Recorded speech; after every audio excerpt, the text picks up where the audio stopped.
Hello. Periodically throughout this course, what we're going to do is we're going to pause and we're going to do some, not quite reflecting, but we're going to do some connecting across units. And this is one of those times, right? So we're going to pull some of those ideas from Unit 1, and we're going to use them to connect to and think about and analyze the content for Unit 2. And we're going to do this in a way where we're each going to help each other think through and maybe see some connections and things that we otherwise might not see.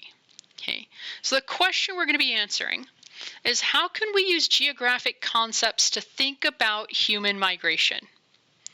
And then the ideas that you might want to consider, it's not a complete list, but certainly a good starting space. So if there's others you come up with, feel free to include them. Right? But consider things like place or like flows. Consider things like distance decay, time-space compression, scale, okay, region, human environment interaction. Okay. How can we use those to help us think about why people move from place to place? Okay. And you can really apply it at whatever level you want. So it could be international migration, could be internal migration within a country. It could be cyclical migration, like going to and from work or school or sports practice, things like that. Right?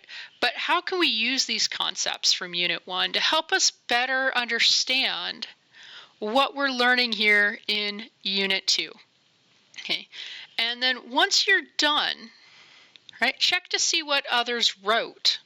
And it's worth remembering that if you do this early on, you might need to log back in to see what other people wrote, right?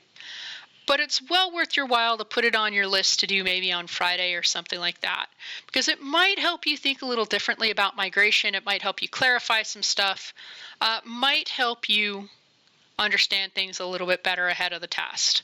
If you've got questions, if you need help with anything, go ahead, let me know. And otherwise, I will see you in class.